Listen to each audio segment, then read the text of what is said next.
Kaip jūs sugalvojate šitą verslą? Na, tai buvo viskas pradėta prieš 15 metų, tai sugalvojau konkrečiai žinoma ne aš, bet vienas iš savininkų yra mano tėtis. Ir jie pradėjo kepti duoną, o pradėjo duoną kepti todėl, kad kepė duoną kažkada mano senelis ir mano prosenelė.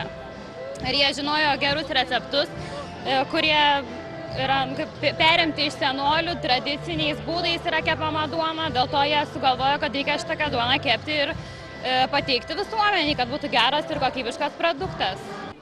Ką galėtumėt palinkėti žmogui, kuris ruošiasi, galvoja pradėti savo verslą?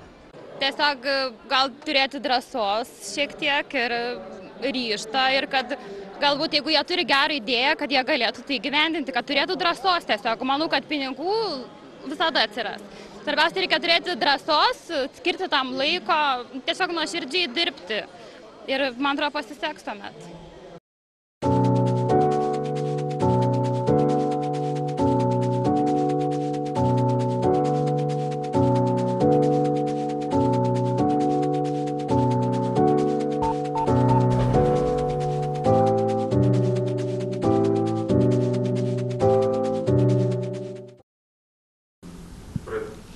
Esame floristikos salone, kurį įkūrė mūsų buvusi mokinė. Ir norime pakalbinti Iloną. Esu Ilona Pulkytė, mokinausi Šiaulių buitininkų profesiniai mokykloje, floristika, mano grupė buvo F11.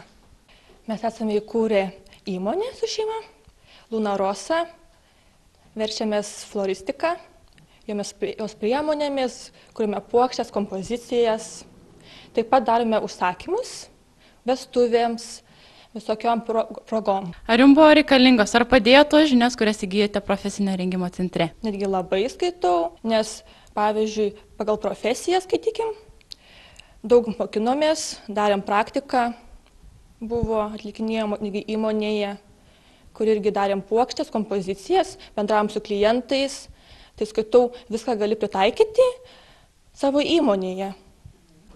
Ką galėtumėt palinkėti mokiniam, kurie ruošiasi pradėti savo verslą? Mokiniams skaitau, iš pradžių tikrai reikėtų pasitaupyti pinigus, nes pinigų į verslą tikrai reikia įdėti nemažai. Skaitau. Plus atidaryti įmonę, gana gal lengva sutvarkyti dokumentus, kitką, bet irgi skaitau, tarkim, mes turim UAB, reikia pradinį įnašą 10 000. Plus tie pinigai būna užšaldyti, nes prekes kitką pasistatai. Pagrindė. O tiek pinigų, kad tau neužtenka verslui pradėti. Tai va, reikėtų žinoti, ko norim, savo tikslų, plus labai gerai pasidomėti, kaip išplėsti savo verslą reikėtų. Iš pradžių. Labą dieną, prašau, prisistatykite. Labą dieną, esu Ilona Stonienė.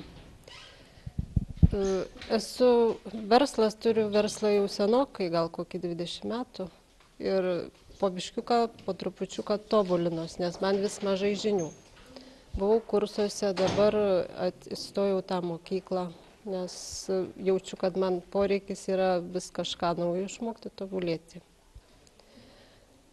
Ir čia, sakyčiau, labai daug ką gaunu, ko ir tikėjaus, nors galėjau seniau, bet kažkaip tiesiog nebuvo pribrendęs reikalas turbūt. Mokytojos labai geros, labai daug gaunu įgūdžių, vis naujų darbų darom. Tiesiog ne vien, man asmeniškai reikia vestuvinių tų tokių, bet ne vien vestuvinės, bet yra ir visokie kiti koliažai ir visokios kitos kompozicijos. Tas labai gerai. Ar sunku? Pristatykite pavadinimą, kur esate. Aš dirbu tiesiog taip tyliai ramiai pagal patentą, pagal verslo liudijimą ir turiu pietinėme savo skyrelį kažkur ten. Tiesiog turiu savo klientus, kiekvienas turi pagal save, ką jisai nori, ko tikisi iš manęs ir tokie ir ateina. Daug vestų. Pavadinimą turite? Gėlių kampelis, Lyros 13. O sunku pradėti savo verslą? Labai daug ką lemia vieta pradžioje, o paskui o vėliau ką tu pasiūlai, ką tu gali, ko dar tuo pačiu ir ko reikalauja pirkėjas. O kokių savybių reikia, norint pradėti savo verslą? Užsispyrimo pirmiausia, paskui gal kruopštumo. Tiesiog tu turi gyventi dieną naktį tame, kad tau išeitų. Čia turbūt kiekviename versle. Visur taip. Ką galėtumėt palinkėti mokiniam, kurie ruošiasi pradėti savo verslą? Iš tikrųjų suprasti, ko nori. Kokioj srity, kur. Ir tada jau tikrai užsispirti 4 eiti, kol pasiekti, nes yra tikrai sunku, tikrai. Ne tik tai pinigai lemia, bet lemia visas tavo esybė, asmenybė. Ir ką tu mėgsti dar. Daugiau reikėtų žiūrėti dar ir pomėgį, tada geriau sektųsi. Taip gal sakyčiau. Bet, o kokių žinių reikia? Ar užtenka, pavyzdžiui, profesinio išsilavinimo, norint įkurti savo verslą? Dabar man asmeniškai kaip ir užtektų, aišku, papildomai visada kursai. Aukštoji nebuvau, negaliu spręsti, nors girdėjau, kad nelabai ten ką išmoko. Nes čia daugiau tokių galimybių, daugiau visokių tų krypčių. Tiesiog, visą laiką, visada reikia tobulėti, aišku. Čia bet kur, bet kurioj srity. Esame prie kanceliarinių prekių parduotuvės, kurią įkūrė buvusi mūsų mokinė Inga. Prisistatykit. Labadiena, esu Inga Gailiutė. Baigiau Šiaulių profesinio rengimo centrą. Kelintais metais baigėte? 2006. Kelių metų buvote, kada pradėjote savo verslą? 26, nes visai nesenai pradėjau, tik prieš pusmetį. Gal galite trumpai papasakoti apie savo verslą? Galiu pasakyti, nuo ko pradėjau.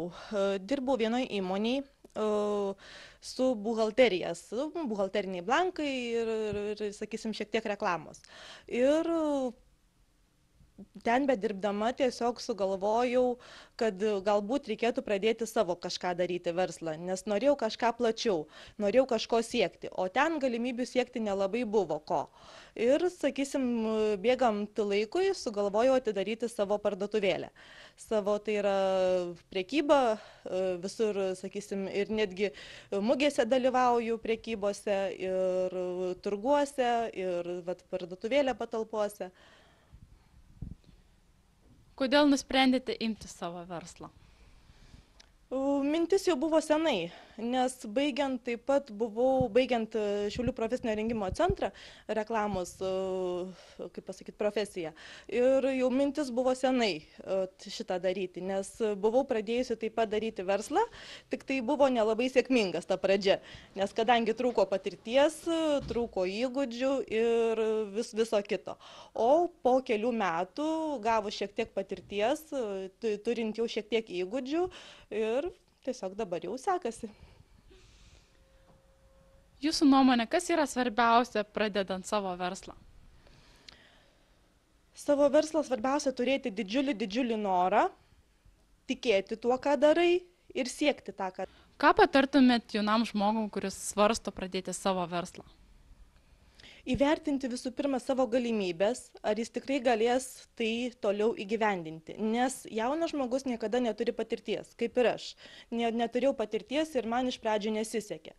Visų pirma, kažkur reikėtų pasisemti kažkokios tai patirties ir tada galbūt kažką bandyti pradėti. Tai ką, brangieji, renkamės? Mes renkamės